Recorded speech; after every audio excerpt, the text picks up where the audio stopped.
Hello viewers, நாங்களுடைய Lakshmi, நீங்கள் பார்த்துருக்கிறது 0 Lakshmi. S, இன்றைக்கி நம்மளுடைய தாத்தா அவர்களுக்கு பிறந்தநாள். நிஜ வாழ்க்கையில் பேரனுக்கு 30ஆம் தேதி பிறந்தநாள், தாத்தாவுக்கு 27ஆம் தேதி. ஓகே, இந்த இடத்துல ரொம்பவே சூப்பரான விஷயம். தாத்தா அவர்களுக்கு ஒரு பெரிய வாழ்த்துக்கள்.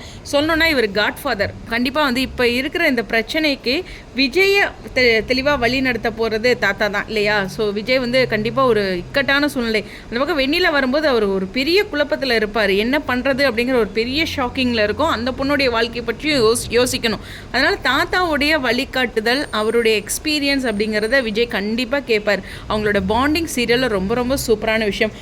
சீரியலில் ஒன்றுமே தாத்தான்னு சொன்னாலும் உண்மையாலுமே ரியல் லைஃப்பில் அவர் ஒரு பெரிய யங் மேன் தான். ஏன்னா அவருடைய அப்டேட்டு, அவரோட ஃபிட்னஸ், என்ன சொல்கிறது, அவருடைய அந்த எனர்ஜி லெவல், இதெல்லாமே சாங் விஜய் கூட ஆஃப் ஸ்க்ரீனில் கொடுக்குறதாகட்டும், எல்லாமே வந்து ஒரு வேறு லெவல். உண்மையாகவே சொல்லணுன்னா நமக்கு காட்ஃபாதர். எப்படி டேரக்டர் வந்து நம்ம குலதெய்வம்னு சொன்னோம், நம்மளுடைய ஸ்ரீனி ஆஞ்சநேயர் அப்படின்னு சொன்னோம் இல்லையா, அந்த மாதிரி இவர் வந்து நமக்கு காட்ஃபாதர். மகாநதியை பொறுத்த வரலும், அதுவும் இப்போது நடக்கிற ட்ராக்குக்கு கடவுளே நீதான்ப்பா காப்பாற்றணுங்கிற மாதிரி இவர் தான் ஒரு வழிகாட்டுதலாக இருக்க போகிறாரு அப்படிங்கிற ஒரு விஷயம் தான். இவருடைய அட்வைஸை தான் விஜய் ஃபாலோ பண்ண போகிறார். ரைட்டு தானே? அந்த ஒரு விஷயம் நடக்க தான் போகுது. ஸோ வெயிட் பண்ணி பார்ப்போம். அப்கமிங் இன்ட்ரெஸ்டிங்கான ட்ராக். கண்டிப்பாக தாத்தாவுக்கு வாழ்த்துக்கள். இனிமேல் அவரோட ஸ்டோரியில் ஷேர் பண்ணதுக்கப்புறம் தான் அடடே அப்படின்ட்டு அப்புறம் கன்ஃபார்மும் பண்ணேன்.